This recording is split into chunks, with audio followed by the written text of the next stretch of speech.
नेमकी आपली भावना काय आहे? खरं म्हणजे आपले शिवसेना उद्धव बाळासाहेब ठाकरे या पक्षाचे निष्ठावंत आमदार आणि मागच्या अनेक वर्षापासून राजापूर मतदारसंघाचं प्रतिनिधित्व करत असताना शिवसेना पक्षवाढीसाठी त्यांनी अफाट मेहनत घेतलेली आहे. ते माननीय राजन साळवी यांच्यावर काल अचानकपणे ACBच्या अनेक पथकांनी त्यांच्या घर, कार्यालय, बंधूंचं घर असं वेगवेगळ्या ठिकाणी धाडी टाकल्या. अर्थात आमदार राजन साळवी यांच्या पाठीमागे मागील 6 महिन्यापासून या केंद्रीय एजन्सीचा ससेमिराज लागला होता. केवळ आणि केवळ गद्दारांच्या गटामध्ये किंवा गद्दारांच्या कळपामध्ये सहभागी न झाल्यामुळेच सध्याचे राज्यकर्ते आमदार राजन साळवी यांना वेगवेगळ्या पद्धतीने नाहक त्रास देण्याचा जो प्रयत्न करतायत, त्यामध्ये प्रत्येक वेळेला राजन साळवी यांनी त्यांच्या कार्यालयामध्ये उपस्थित राहून त्यांना आवश्यक असलेली सर्व कागदपत्र सादर केलेली आहेत. आणि असं असताना सुद्धा परवाच्या दिवशी अचानक सकाळी येऊन त्यांच्या घरासहित इतर वेगवेगळ्या कार्यालयामध्ये धाडी टाकणं हे खऱ्या अर्थाने राज्यकर्त्यांच्या इशाऱ्यानुसार ACBने चालवलेलं षडयंत्र आहे. पण काही जरी असलं तर जसं आमदार राजन साळवींनी सांगितल्याप्रमाणे किती दबाव टाका, किती केंद्रीय यंत्रणेचा ससेमिरा मागे लावा, मी कोणत्या परिस्थितीमध्ये मिंदे गटामध्ये सामील होणार नाही. मी उद्धवजी ठाकरे साहेबांच्या मार्गदर्शनाखाली शिवसेना उद्धव बाळासाहेब ठाकरे या पक्षाशी एकनिष्ठ राहून काम करेन असं त्याने ठणकावून सांगितलेलं आहे. देशात आणि महाराष्ट्रात नेमकं चाललंय का राजकारणामध्ये? देशामध्ये सत्तेची मस्ती आलेले राजकारणी खूप आहेत आणि ह्या सत्तेची मस्तीमध्ये देशातली लोकशाही संपवून टाकायची, लोकशाही मार्गाने निर्माण झालेल्या वेगवेगळ्या पक्षाच्या नेत्यांना केंद्रीय एजन्सीचा दुरुपयोग करून त्यांना नामोहरण करून सोडायचा प्रयत्न करायचा. अगदी संपूर्ण देशातल्या ज्या ठिकाणी ईडीचे धाड टाकलेले आहेत ते प्रत्येकाचा जर तुम्ही अभ्यास केलात तर काल परवापर्यंत ज्यांच्यावर आरोप करून ईडीच्या धाडी टाकल्या जात होत्या आणि ईडीच्या त्रासातून वाचण्यासाठी ज्यांनी भाजपाचा आश्रय घेतला ते अगदी धुतल्या तांदळासारखे झाले, सगळे आरोप त्यांचे खोटे निघाले. त्यामुळे ह्या देशामध्ये लोकशाही संपवून टाकायची, संविधानाचा चुराडा करायचा, एकछत्री राजवट चालू करायची, अशा पद्धतीचं खुनशीपणाचं काम ह्या देशामध्ये सध्याच्या भारतीय जनता पक्षाकडून सुरू आहे. दडपशाही विरोधात उद्धव बाळासाहेब भूमिका काय पक्षाची? आमची भूमिका तर आहे संविधान बचाव आणि या देशातली लोकशाही वाचवा आणि या देशातल्या लोकांचं स्वातंत्र्य वाचवा हा नारा देऊन माननीय उद्धवजी ठाकरे ज्या वेळेला पुढे आले, सुदैवाने संपूर्ण देशातली आघाडी स्थापन झाली. आज आघाडीच्या वतीने सुद्धा या देशातलं संविधान बचावाचा कार्यक्रम घेऊन आम्ही कामाला लागलेलो आहोत. बेकारी, गरिबी ह्याकडनं लक्ष डायव्हर्ट करण्याचा प्रयत्न चालू आहे. हो, खरं म्हणजे या देशामध्ये वाढलेली महागाई, वाढलेली बेरोजगारी, शेकडोच्या संख्येने प्रत्यक्ष गुजरातमधून उद्योजक गुजरातचा किंवा देशाचा त्याग करून ते परदेशामध्ये जाऊन स्थायिक झालेले आहेत. अनेक उद्योगधंदे बंद पडलेले आहेत. शासकीय म्हणजे उपक्रम होते ते पूर्णपणे बंद पडलेले आहेत. एका अदानीसाठी देश चालवला जातोय आणि अदानीच्या भल्यासाठी सर्व काही आम्ही करायला बांधील आहोत. अशा पद्धतीने सध्याचं जे काम चाललंय त्याच्यातून लोकांचं लक्ष विचलित करायचं, लोकांचं लक्ष दूर करायचं आणि रामनामाच्या नावावर स्वतःची राजकीय पोळी भाजून घ्यायची, अशा पद्धतीचं कपटी राजकारण सध्या आपल्या देशामध्ये चालू आहे. राजन साळवींच्या बाबतीत भूमिका प्रकार घडलाय, पक्ष म्हणून काय पक्षाची भूमिका असेल? पक्ष म्हणून आम्ही राजन साळवी यांच्या बरोबर मजबूतीने उभे राहणार आहोत. आजपर्यंत राजन साळवी यांना ज्या वेळेला ACBने नोटीसी पाठवल्या त्या प्रत्येक वेळेला ते त्या ठिकाणी हजर राहिलेले आहेत, त्यांचे कुटुंबीय हजर राहिलेले आहेत. त्यांनी त्यांचं जे काही व्यवसाय असतील त्याचे व्यवहार जे केलेले आहेत ते त्या ठिकाणी समोर ठेवलेले आहेत.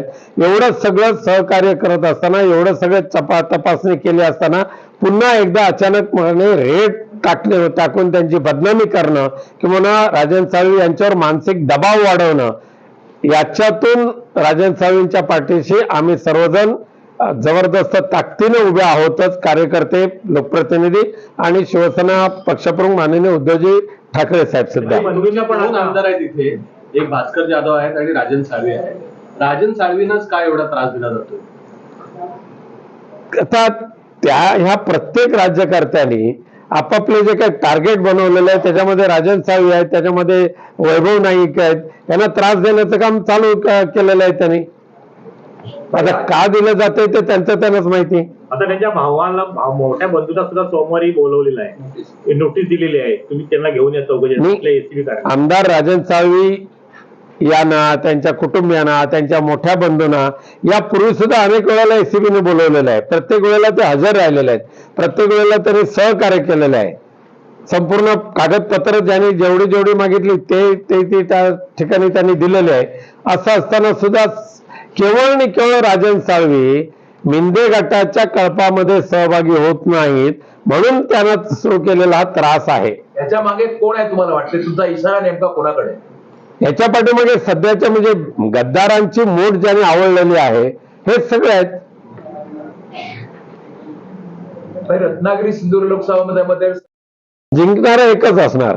येस, उद्धवजी ठाकरेंच्या आशीर्वादाने जे इंडिया आघाडीचा उमेदवार असेल तोच जिंकणार असेल. भाई, कोणते मुद्दे घेऊन आपण आता पुढे जाणार, या निवडणुकीला सामोरं जाणार आहात? आजचे चित्र देशात, महाराष्ट्राचं पहिलं वेगळं बदललेलं आहे पूर्ण वातावरण. बघा, यावेळेला लोकसभेच्या निवडणुकीला जात असताना सर्वप्रथम संविधानाचं रक्षण करणं, हे देशातले लोकशाही कायम ठेवणं, देशातल्या प्रत्येकाला निर्भय बनवणं आणि देशातल्या प्रत्येकाला जगण्याचा अधिकार आहे हे सांगून त्याच्या पाठीशी भक्कमपणे उभं राहणं ही आत्ताची गरज आहे. पण त्याचबरोबर शिवसेनेचा जो ध्येय आहे की हृदयामध्ये राम आणि हाताला काम, याच्यापासून आम्ही दूर जाणारच नाहीये. आज आमच्या हृदयामध्ये राम पूर्णपणे बसलेला आहे. आमची प्रभू रामचंद्राच्या प्रती श्रद्धा आहे, निष्ठा आहे, पण त्याचबरोबर आमच्या हाताला सुद्धा काम मिळालं पाहिजे. आज या देशामध्ये मागच्या 5 वर्षामध्ये 9.5 करोड लोकांचा रोजगार गेलेला आहे. 9.5 करोड. शेतकरी उद्ध्वस्त झालेला आहे, बागायतदार उद्ध्वस्त झालेला आहे संपूर्ण देशातला. त्यांच्या सोयाबीनला भाव मिळत नाही, त्यांच्या कापसाला भाव मिळत नाही, आमच्या आंब्याला भाव मिळत नाही, आमच्या काजूला भाव मिळत नाही, आमच्या भाताला भाव मिळत नाही. पण अनेक मुद्दे तर खूपच आहेत. पण त्याचबरोबर सांगायचं झालं तर अदानीसाठी जेवढं सरकार पुढे येऊन अदानीच्या भल्यासाठी जेवढे कायदे करते, उदाहरणार्थ धारावी. आता धारावीमध्ये 22 सप्टेंबर 2022 पासून ते कालच्या 7 नोव्हेंबर 2023 पर्यंत जेवढे काही GR काढले गेले ते सगळे अदानीच्या हितासाठी काढले गेले.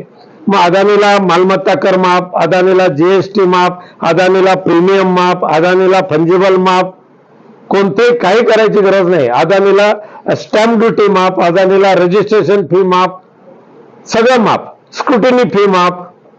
आणि असं असताना सुद्धा त्या धारावीकरांसाठी एकही GR येऊ शकला नाही, एकही GR येऊ शकला नाही. ज्या 650 एकर जमिनीवर अदानीची मालकी प्रस्थापित होणार आहे त्याच्यातून निर्माण होणारा TDR दक्षिण मुंबई पासून ते मुंबईच्या बृहन्मुंबई महानगरपालिका क्षेत्रामध्ये कुठेही वापरला जाणार आहे. दिनेश अफजलपूरकर समितीने यापूर्वी इशारा दिलाय की जर दक्षिण मुंबईमध्ये यापुढे जास्त जमिनीवर तुम्ही भार टाकाल तर ती आयलंड सिटी आहे, ती बुडेल. पण ह्या सरकारने अदानीचा किमान 1 लाख चौरस फूट एवढा जो TDR निघेल तो दक्षिण मुंबईमध्ये वापरायला परवानगी दिली आणि मुंबई बुडवायला निघाली. संगमेश्वरमधला तुम्ही विषय घेतला होता तो अदानीचाच होता ना? संगमेश्वर, पुढे त्या विषयाचं कुंडी आणि निगुडवाडी इथल्या सुद्धा जमिनी आणि त्याचबरोबर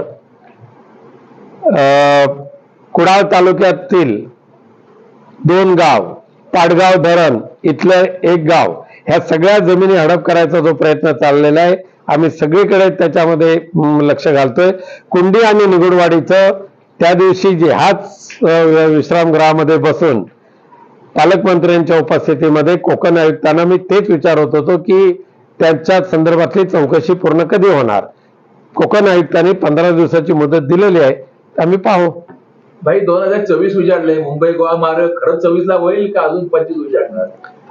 खरं म्हणजे मी अनेक वेळेला या देशाचे मंत्री, केंद्रीय मंत्री माननीय नितीन गडकरी साहेबांना प्रत्येक वेळेला भेटून मुंबई गोवा रस्ता का रखडतोय ही बाजू मांडत असतो.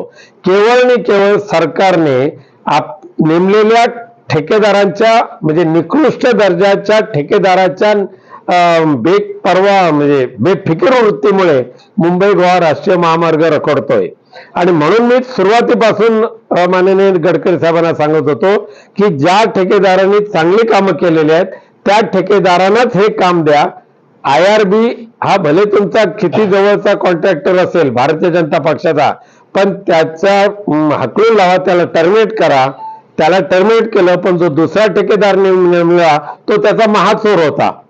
मी ते पण गडकरींना सांगितलं, पूर्वी होता तो बरा, पण हा त्याचा महाचोर तुम्ही नियुक्त केलेला आहे. सुदैवाने आता पुनश्च एकदा जे चिपळूणला ज्याने काम केलेलं आहे त्या ठेकेदाराला इथे नियुक्त केलेलं आहे. मला वाटतंय की येत्या 6 महिन्यामध्ये एक इगल एक चांगल्या पद्धतीचा रस्ता की जाऊन म्हणजे वन वे तरी तयार व्हायला का हरकत नाही. भाई उद्धव बाळासाहेब ठाकरे गटामध्ये सध्या इन्कमही वेगाने वाढलेले आहे, मागचं कारण काय?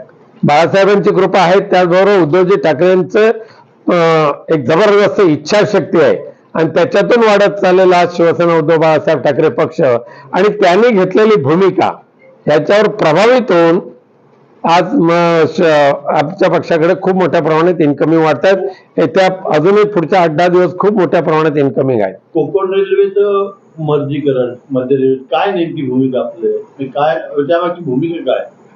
कोकण रेल्वेचं खऱ्या अर्थाने कोकणवासियांना फायदा करून घ्यायचा असेल तर कोकण रेल्वेची ही कंपनी आहे बरखास्त करून कोकण रेल्वेचं भारतीय रेल्वेमध्ये विलिनीकरण करण्याशिवाय पर्याय नाही. मी संसदेमध्ये हा प्रश्न सातत्याने मांडतोय. माननीय केंद्रीय रेल्वे मंत्री, मी त्यांचं मनापासून अभिनंदन करेन की ते खूपच सकारात्मक आहेत ह्या विषयावर. मी अनेक वेळा भेटून त्यांना निवेदनं दिलेली आहेत. कोकण वासियांनी जे जी निवेदनं मला दिलेली आहेत ती निवेदनं त्यांना मी दिलेली आहेत. पण दुर्दैवाने महाराष्ट्र सरकारच्या असहकारी वृत्तीमुळे कोकण रेल्वेचं मर्जिंग जे आहे विलिनीकरण हे पुढे जात चाललंय. सुदैवाने कर्नाटक सरकार असेल, गोवा सरकार असेल यांनी केंद्रीय मंत्रालयाला कोकण रेल्वेचं मर्जिंग करायला का हरकत नाही अशा पद्धतीचा प्रस्ताव पारित करून दिला. माझी भूमिका अशी आहे की कोकण रेल्वे भारतीय रेल्वेमध्ये विलिनीकरण करत असताना कोकण झोन हा स्वतंत्र करावा, जेणेकरून असले विद्यमान कर्मचारी, सध्या कार्यरत असलेले कर्मचारी त्यांच्या कोणत्या वैयक्तिक आणि आर्थिक त्यांचं नुकसान होणार नाही.